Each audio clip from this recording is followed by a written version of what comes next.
Some places never forget the pain they've witnessed. Tonight, I'm taking you inside Hillcrest Mental Hospital, a place that's been abandoned for over 30 years, but according to locals, it's far from empty. What happened to Sarah Chen, a paranormal investigator who entered those halls 3 months ago, will change how you think about the supernatural forever. This is her story, and trust me, you're going to want to keep the lights on for this one. Hey everyone, welcome back to my channel. I'm your host, and if you're new here, we dive deep into the most chilling true horror stories from around the world. Before we begin, I have to warn you, tonight's story is particularly disturbing. It involves real psychological terror, and the evidence Sarah left behind is, well, you'll see for yourself. If you're easily scared, maybe save this for daytime viewing. For everyone else, let's step into the darkness together. Hillcrest Mental Hospital closed its doors in 1991 after a series of scandals involving patient mistreatment and unexplained deaths. The building sits on 40 acres of overgrown land just outside of Millbrook, a small town where everyone knows everyone else's business. Except nobody talks about Hillcrest. Not anymore. The hospital was built in 1923, designed to house 200 patients. By the 1980s, it was overcrowded with nearly 400 souls crammed into spaces never meant for so many. The staff was overworked, understaffed, and according to former employees I spoke with, something else was wrong with that place. Something that had nothing to do with budget cuts or bureaucratic failures. Sarah Chen was a paranormal investigator from Portland, known for her methodical approach and scientific mindset. She wasn't some ghost hunter looking for cheap thrills, she was a former psychology student who'd lost her own brother to mental illness. Hillcrest represented everything she wanted to understand about the intersection of trauma, death, and what might linger afterward. Sarah arrived in Millbrook on a Tuesday in early October. I know this because she documented everything.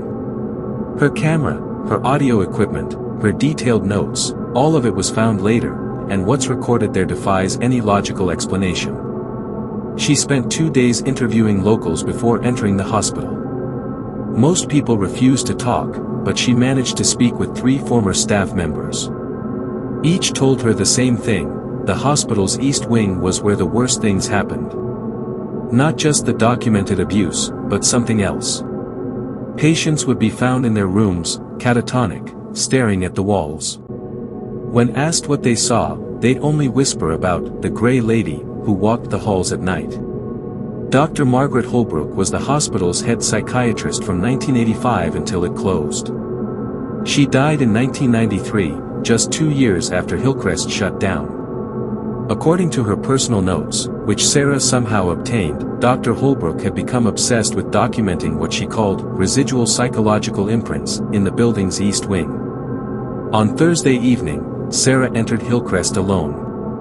Her first video log, recorded at 7:23 p.m., shows her walking through the main entrance. The building is a maze of peeling paint, broken windows, and debris. But what's unsettling is the silence. Not the normal quiet of an abandoned building, but an oppressive, heavy silence that seems to absorb sound. It's like the building is holding its breath, Sarah whispers to her camera. She had no idea how accurate that observation would prove to be. Sarah's plan was simple: spend 3 nights documenting any paranormal activity, focusing on the East Wing where the most disturbing incidents allegedly occurred. Her equipment registered normal readings initially: standard electromagnetic fields, typical temperature variations for an old building. But at 11:47 p.m., everything changed. Her thermal camera picked up a human-shaped heat signature moving through the corridor ahead of her. The figure appeared to be wearing a long dress or gown, walking with a slow, deliberate gait. Sarah followed, her breathing becoming more rapid as she recorded. "There's definitely someone here," she whispers. "The heat signature is consistent with a human body, but..." Her voice trails off as the figure turns a corner into what her research identified as the former women's ward. When Sarah reached the corner, the hallway was empty.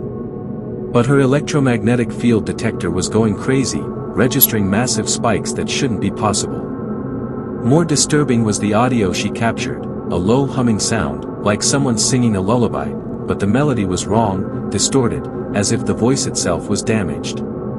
That's when she found the first room. Room 237 was where Dr. Holbrook's notes indicated the most severe cases were housed. Sarah's camera shows her pushing open the door, and what she found inside defies explanation. The room was clean. Not just clean, it was pristine, as if it had been recently prepared for a patient. Fresh linens on the bed, medical equipment arranged properly, even flowers in a vase by the window. But the rest of the hospital was in ruins. This single room existed in perfect condition, untouched by 30 years of abandonment. Sarah spent the next hour documenting room 237, but her equipment began malfunctioning. Her camera would randomly shut off, her audio recorder captured sounds that weren't there, whispers, footsteps, what sounded like medical equipment being moved. At 1:15 a.m., she saw her. The gray lady wasn't a ghost in the traditional sense. According to Sarah's frantic notes, she was a tall woman in a hospital gown, but her face was wrong. Where features should have been, there was only smooth, gray skin, as if someone had erased her identity completely. "She's not dead," Sarah wrote in her final journal entry. "She's not alive either. She's something else, something that exists in the space between what was and what should have been." The gray lady didn't speak, but Sarah claimed she could hear her thoughts, a constant stream of medical terminology mixed with the names of patients, dates of treatments, and something else. Guilt. Overwhelming, crushing guilt about things done in the name of medicine. Sarah's theory, based on her psychology background, was that the gray lady was Dr. Holbrook herself, but not as she lived. Instead, she was a manifestation of the collective trauma and guilt that had soaked into the very walls of Hillcrest. Sarah's last video log was recorded at 3:33 a.m. on her third night. She looks exhausted, her eyes wide with terror, but also with a strange kind of understanding. "I know what happened here," she says to the camera. "It wasn't just medical malpractice. It was a systematic erasure of identity.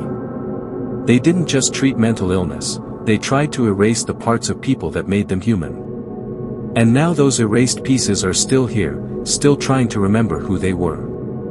The video cuts to static, but the audio continues. You can hear Sarah's voice, but she's speaking in different tones, different accents, as if multiple people are speaking through her. She recites patient names, admission dates, and treatment details that weren't in any of the hospital records. Then, silence. Sarah Chen was found 4 days later by local police, after her family reported her missing. She was discovered in room 237, sitting calmly in the chair by the window, staring at the wall. She was physically unharmed but completely unresponsive. She's been in a psychiatric facility ever since, under the care of specialists who don't understand her condition. She doesn't speak, but nurses report that she sometimes whispers names, patient names from Hillcrest Mental Hospital, people who died decades before Sarah was born. The most disturbing part. Sarah's equipment captured something else in that final recording. In the background, barely audible, you can hear multiple voices whispering in unison, "Welcome home." The authorities sealed Hillcrest Mental Hospital permanently after Sarah's incident. Local officials won't discuss what happened, and Sarah's family has refused all interview requests. But her recordings remain, and they tell a story that challenges everything we think we know about consciousness, trauma, and what happens to the human soul when it's systematically broken. Some places never forget the pain they've witnessed.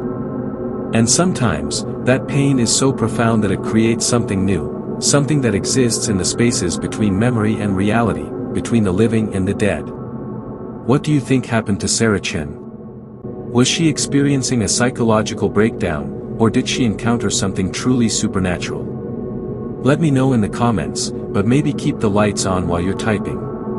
Don't forget to subscribe for more chilling true stories, and remember, some mysteries are better left unsolved. Sweet dreams.